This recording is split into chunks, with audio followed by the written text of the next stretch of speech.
Hi everyone, this is the second part to the video for the AQA higher GCSE paper revision. So this video is going to cover ratio, statistics and probability.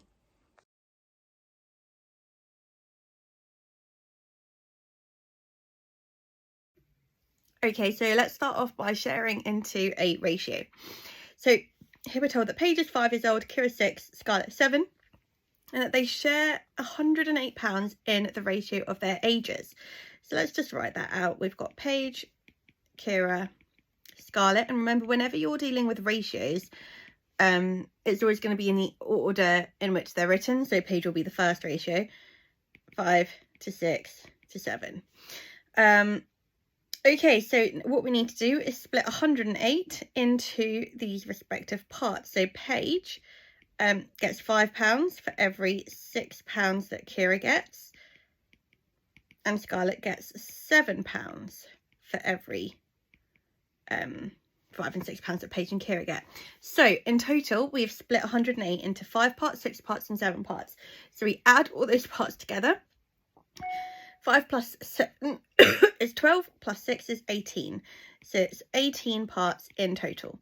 So what we do is 108 divided by 18, which gives us 108 divided by 18 is 6.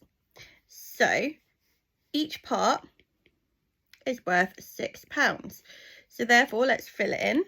Paige would get 1, 2, 3, 4, 5 lots of 6. So Paige gets £30. Kira would get 1, 2, 3, 4, 5, 6 lots of 6. So that's £36. And Scarlett would get 7 lots of 6. 7 times 6 is £42. So Scarlett gets £42. And she gives a third of her share to her mother. So 42 is split into 3 parts. So 42 divided by 3 gives you 14. And she gives a third to her mother. So therefore she gives £14. So she is left with 14 plus 14, which is £28. And that's how we do that. Next, we've got the average speed. So the formula for speed is speed equals distance over time. We can obviously rearrange this if we need to. So James drives 150 miles in 6 hours. He drives the first 20 miles at an average speed of 38 miles per hour. Work out his average speed for the rest of his journey. Okay, so in order to do this, we're going to need to work out how long James has been driving for the first 20 miles. So the first thing we need to work out is time. So let's rearrange this equation. Time would be distance over speed. Now you might use this as like speed is distance over time with a triangle like this. However, you choose to rearrange. So time is distance over speed. So time is the distance, which is 20 miles, over the speed, which is 38. So what does that give me? 20 divided by 38 is, oh, that's a nasty number. Should we turn it into minutes or hours? Well, it's 0.526315 hours. And that in terms of minutes would be 31.57 minutes.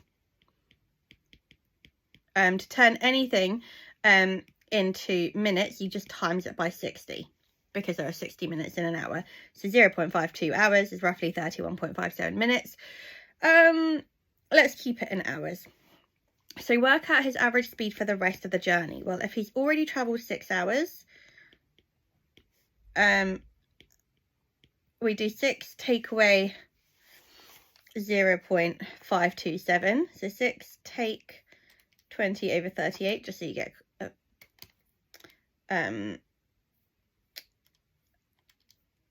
what's it called? The most accurate answer. So that is, he's got 5.4736. In the actual exam, you're going to get a much nicer number. I really highly doubt they'll give you a number as unpleasant as this. 53684 and so forth. So that's how much time he has left. So to work out the speed, we're going to need to do distance. Well, he's already travelled 20 miles. So 150 take 20 is 130 miles left. So we do 130 divided by 5.47 recurring blah blah blah. Just leave that as answer.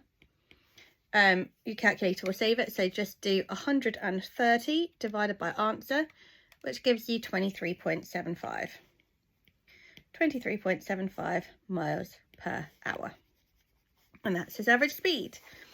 Okay, next we've got population density. So population density, all that means is like how many people are packed into each square mile or square kilometre. So like if you had a population density of 25, that would mean there are 25 people per square mile, which would be quite nice. Most countries have a lot less than that, a lot more than that. Like, so a high population density means they're really packed in, like loads of people living in high-rise buildings. That would be a high population density. People living on like farms with like loads of land, that would be a low population density because there's less people per square mile. Okay, so we need to compare the population densities of Sri Lanka and Ecuador. So to work out the population density, you just do the population divided by the area. So we've got 21,920,000 divided by 25,332.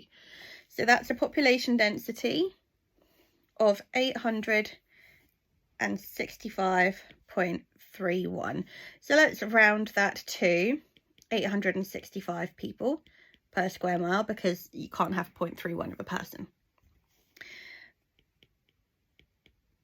And then let's do the same for Ecuador.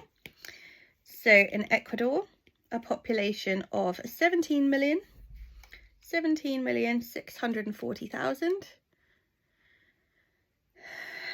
divided by 176,204 miles is 100.11123 blah blah blah. So let's round that to 100 people per square mile. So if we were to compare the population densities, we would say Ecuador has a much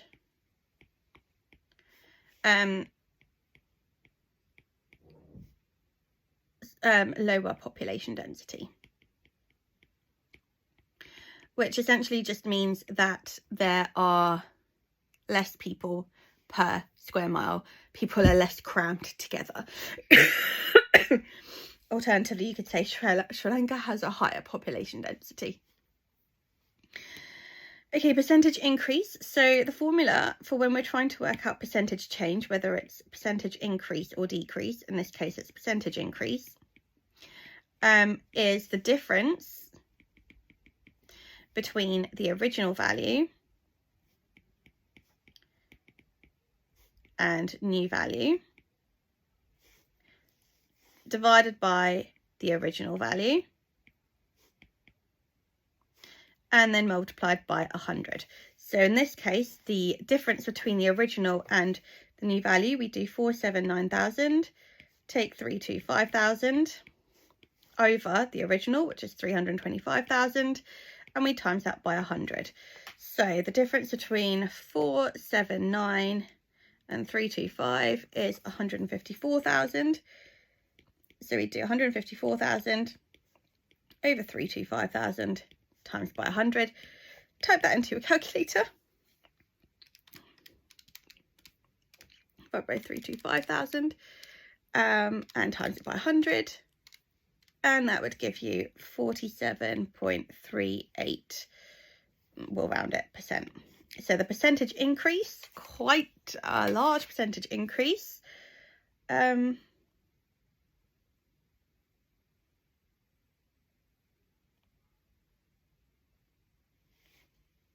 Yeah.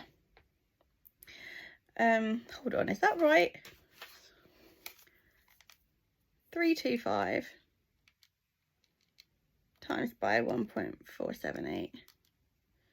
Yeah, my brain is just not Okay.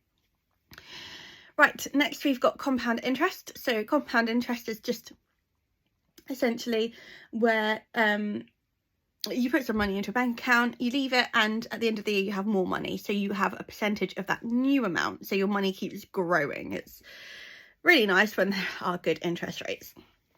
Okay, so Travis invests £8,000 into a savings account, and the account pays 3.2% compound interest a year. So compound interest, we can write that as a percentage multiplier. So if his original amount is 100% and we get 3.2% interest each year, in total we're getting 103.2% of the original amount. So as a multiplier, what does percent mean? It means over 100. So that would be 1.032. So we'd say 8,000 times 1.032. That would give us what he'd have at the end of the year. Now we could do this 8 times. So we could just say 8,000 times by 1.032. That's the end of the first year. Then times it by 1.032. That's the end of the second year. Then keep on doing that for 8 years. But there's a much quicker way, which is just putting it to the power of 8. Because hopefully you can see 1.032 times 1.032 times 1.032. That the original one would be 1.032 squared, and then times it again, that would be 1.032 cubed. So the shortcut is you do your original amount, times by your percentage multiplier, which is the interest rate, and you do it to the power of the number of years you invest in. So work out his investment, we would just do 8,000 times by 1.032 to the power of 8, which is £10,292.66. So as you can see, just leaving your money in a bank account, if there is a good interest rate, is a great way of making money. So that would be his amount after 8 years. And now we're moving on to statistics. So the statistics things that are coming up are over here. So let's start with two-way table. So over here, the table shows the number of tablets and mobile phones in 60 households. How many households have 3 mobile phones? So let's look at the table. This tells us mobile phones. Over here, these are all the households that have 3 mobile phones. Okay, so this and this and this and this. So 3 mobile phones. So 5 households have 3 mobile phones and 0 tablets. 7 have 3 mobile phones and 1 tablet. 8 have 3 mobile phones and 2 tablets, and so forth. So in total, how many have 3 mobile phones? Well, we just add this together. So 8 plus 2 is 10. Plus 7 is 17. Plus 5 is 22. So 22 households in total. And then we want to work out how many households have more tablets than phones. Okay, so now we need to look at each thing. So if I have 0 tablets and 0 phones, that's not more tablets than phones. So let's cross all of this row out. If I had 1 tablet and 0 phones, that is more tablets than phones. If I had 1 tablet and 1 phone, that's not more. So none of these will be more either. If I had 2 tablets and 0 phones, that is more tablets and phones. If I had 2 tablets and 1 phone, that's also more. If I had 2 tablets and 2, nope. If I had 3 tablets and 0 phones, that's more tablets and phones. If I had 3 tablets and 1 phone, that's more tablets and phones. If I had 3 tablets and 2 phones, that's more tablets and phones. Okay, so all of these are households that, maybe let's do them in a different colour. So all of these are households that have more tablets than phones. So let's add them together. 1 plus 8 plus 1 plus 1. Is that it? 1, 8, 1, 1. We obviously don't need to add the zeros. So 8, 9, 10, 11. 11 households. Okay, next we've got a histogram. So the really key thing that we need to know about histograms is that the frequency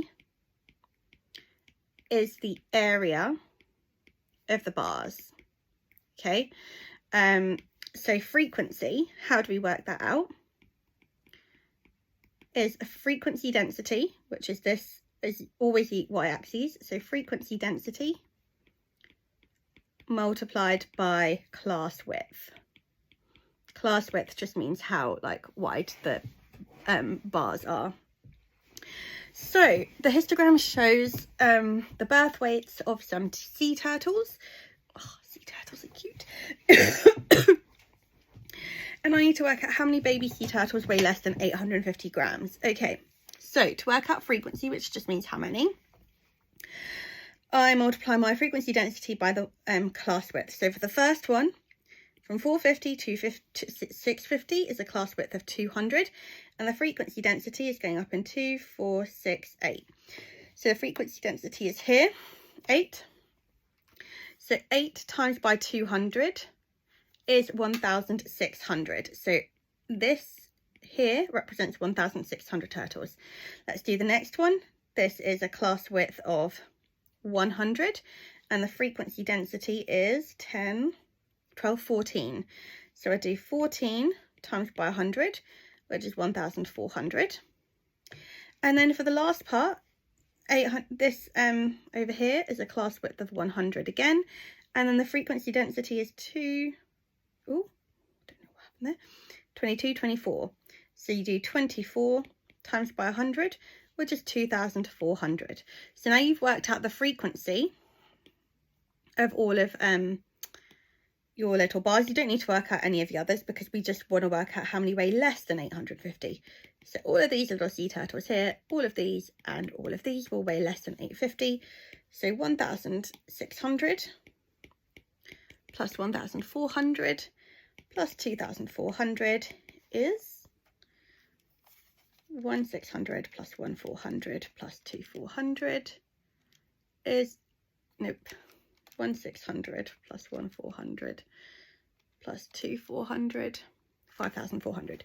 So that's 5,400 little baby sea turtles weigh less than 850 grams. Okay, so the key thing with histograms is the area of the thingy, this highlighted bit, is the frequency density times by the class width, and that tells you the frequency. So this, the area is the frequency. That's the key thing to remember. So therefore, if you wanted to work out frequency density, you do frequency divided by class width. Okay, next we've got a box plot. Now, box plot is a really nice way of just showing data, and there are quite a few things you need to know. So first thing is that this line here, the one in the middle, that is the median. That represents the median value. These two lines here, so the beginning and the end of the little box part, that's the upper quartile, which means 3/4 of the way through the data. And that is the lower quartile, which means 1/4 of the way through your data. And then the little whiskers, the little ends of it, that is the largest value, and then the smallest value. So let's use this to answer these questions. So how much did the smallest giraffe weigh? The weight is in kilograms. The smallest value is over here, so that's 30 kilograms. What is the median weight of a baby giraffe? Well, the median is the little line in the box. So let's work out the scale. So if that's 60, this would be 65. So 6, 7, 8, 9. So 69 kilograms. And then what is the interquartile range? Okay, so to work out the interquartile range, all you do is you do the upper quartile, take away the lower quartile. So what's the upper quartile? Over here, that would be, so upper quartile is 71, lower quartile is 55. So the interquartile range would just be 71 71 take 55, which is 16. So the majority of the giraffes have a weight difference of 16 kilograms. Okay, Now we've got line of best fit and an outlier. Line of best fit is super easy.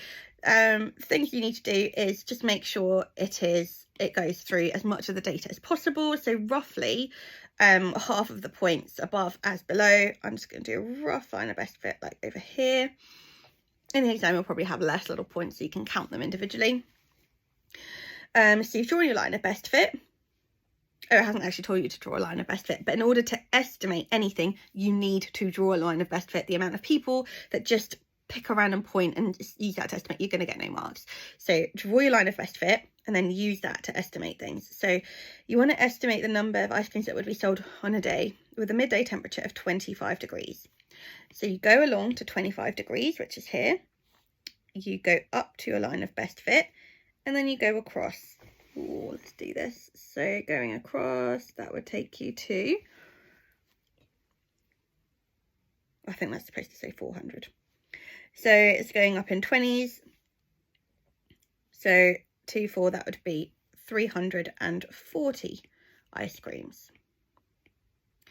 One of these results is an outlier. An outlier just means a piece of data that does not fit with the rest of them. So it's like the odd one out, an anomaly. Clearly, the one that does not go with the trend of the data is this lone figure over here. Write down the coordinates of that point. So that would be, it's hard to see on here, 3 and then 500. Give a possible reason for this outlier. Well, why would you want to order 500 ice creams when it is 3 degrees outside? I don't know, maybe it was like a birthday, a wedding, some random event that people wanted ice cream for. Yeah, so an event that wanted a bulk order. Like a wedding. People at weddings like ice creams. Bulk order for an event. Or any other logical reason you can think of ordering 500 ice creams on a day that is quite cold. And finally, the last topic is probability independent events. So that just means that they are not dependent upon one another. Doing one of them does not influence the other. So Riley, and I just don't like the fact that it's underlined in red. So Riley and Jake are taking their driving tests. The probability that Riley will pass is 0.8. And the probability that Jake will pass is 0.75. Draw a tree diagram to represent this information. Okay, so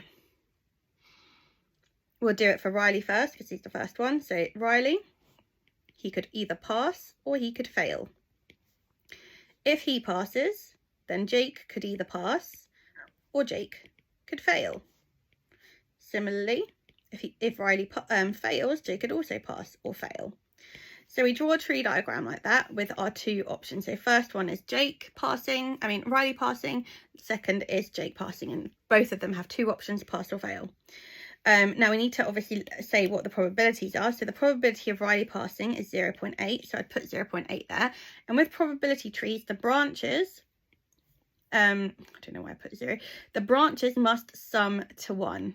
Okay, so that would be 0.2 because 0.8 plus 0.2 is 1. And the probability of Jake passing is 0.75. So we'd write that here. And 1 takes 0.75 is 0.25. So the probability of him failing would be 0.25. So hopefully you can see that the branches, they always sum to 1. Okay, so that's our tree diagram. Work out the probability that both boys fail their driving test. So when we're using a tree diagram, we go along the branches. So over here, we go along fail and fail. And when we go along the branches, we multiply our probabilities because it's the probability of this and that happening. So probability would be 0.2 times by 0.25, which is 0.2 times 0.25, 0.05. So you can leave it as a decimal, you can turn it into a percentage if you like, but I would personally leave it in the form that they've given it to you. So it's highly unlikely that they both fail, which is great. Work out the probability that only one boy passes. Okay, so if only one boy passes, then we need to think about what routes we can take. So let's do this in a different colour. What colour? Blue. There we go. So Riley could pass and then Jake could fail. So that's 0.8 times by 0.25. Only one boy. Or Riley could fail and Jake could pass. So that's 0.2 times by 0.75. They're the only two options that you have for only one boy passing. Because if you had fail and failed, both have failed. And if you had pass and pass, both have passed. So what are these probabilities? Well, 0.8 times by 0.25 is 0.2. And then 0.2 times by 0.75 is 0.15. So we've got to the end, we've worked out the probability, so either this could happen or that could happen. So using the OR rule, I add the probabilities together, so that would be 0.35 is the probability that only one boy passes their driving test. So remember, the AND rule for probability is you multiply them. The OR rule is you add them together, because if the probability of this and that happening, you you multiply the probabilities together. Okay, so that is that. So thank you for watching. Good luck for tomorrow, and bye.